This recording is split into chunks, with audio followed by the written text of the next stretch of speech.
اعوذ باللہ من الشیطان الرجیم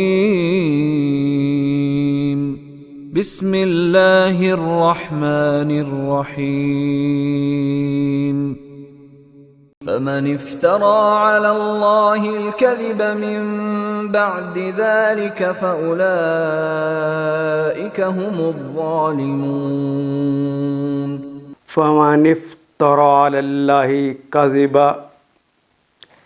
اچھا، یہ کلمہ فا پس من جو یا کون، من ہوتا تو اس کے معنی سے ہوتے ہیں، من جو یا کون. افترا، یہ کلمہ افترا یا افتری، افترا کہتے ہیں جھوٹ باندھنے کو، بہتان لگانے کو. ویسے تو یہ کلمہ فے رے یا سے نکلے گا. فرا یفری، دربا یدربو اس کا باب ہے، فرا یفری. لیکن جب افطرا آتا ہے تو اہتمام کے ساتھ بے بنیاد بات کہنا، جو سچ نہ ہو بے بنیاد بات کہہ دینا. اللہ، اللہ کا مطلب پر، اللہ اللہ پر. یعنی جب اللہ کا کلمہ آتا ہے تو اس کے خلاف. اگر خالی لام ہو تو اس کے لیے، یعنی اس کے لیے، ان کے لیے جائز ہے، ان کے حق میں. لیکن اللہ، اللہ کے خلاف. فمن افتری علی اللہ، جو اللہ کے خلاف اہتمام سے بے بنیاد بات کہتا ہے، الکذب جو جھوٹ ہو.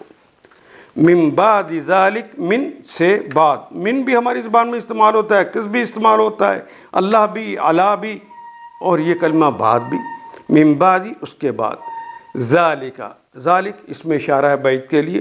اس کے بعد فاولئک، فا پس اولئک پس وہ سارے لوگ جو یہ بہتان بازی کرتے ہیں، یہ جو جھوٹی باتیں کہتے ہیں، ہم وہ سارے لوگ، الظالمون وہ سب ظالم ہیں. ظالم کا کلمہ بھی ہم اردو میں استعمال کرتے ہیں، اور واو نون تو جمع کی علامت ہے. شروع میں لگنے والا کلمہ الف لام یہ پورے جنس کے بارے میں کہہ رہا ہے کہ جہاں جہاں لوگ ایسا کرتے ہیں، انہوں نے پہلے کیا یا بعد میں کیا یا اب کر رہے ہیں، وہ سارے لوگ حقیقی ظالم ہیں. ایک اور بات اس کے اندر ہم نے دیکھی کہ فاولئک، اولئک کا مطلب بھی وہ سب لوگ، اور ہم کا مطلب بھی ہوتا ہے وہ سب لوگ. ہم نے پڑھا تھا کہ اگر اس طرح کی عبارت آ جائے کہ دو کلمات ساتھ ساتھ آ جائے، وہ ہم شکل ہوں یا ہم شکل نہ ہوں لیکن ہم معنی ہوں، تو یہ ایمفسائز کرنے اور زور دینے کا اسلوب ہے. تو اس کے لیے پھر ہم دیکھتے ہیں کہ اردو ادب کے اندر اس زور کے اظہار کے لیے ہی کا اضافہ کرتے ہیں. فاولئک هم الظالمون، پس یہی وہ لوگ ہیں جو دراصل ظالم ہیں، اصل ظالم یہ لوگ.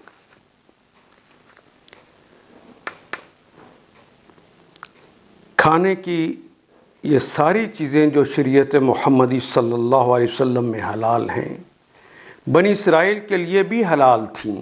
البتہ بعض چیزیں ایسی تھیں جنہیں تورات کے نازل کیے جانے سے پہلے اسرائیل نے خود اپنے اوپر حرام کر لیا تھا. ان سے کہو اگر تم اپنے اعتراض میں سچے ہو تو لاؤ تورات اور پیش کرو اس کی کوئی عبارت. اس کے بعد جو لوگ اپنی جھوٹی گھڑی ہوئی باتیں اللہ کی طرف منسوب کرتے ہیں، وہی در حقیقت ظالم ہیں. ان آیات کو ایک دفعہ پھر تلاوت خود کیجیے، عربی مبین پڑھتے ہوئے دیکھیے کیا بات پوری اندر اتر رہی ہے؟ کیا یہ اردو کے سانچے میں ڈھلتی گئی ہیں عبارتیں؟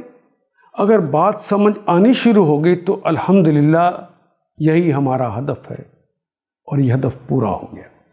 اللہ میرا اور آپ کا حامی و ناصر. الف لام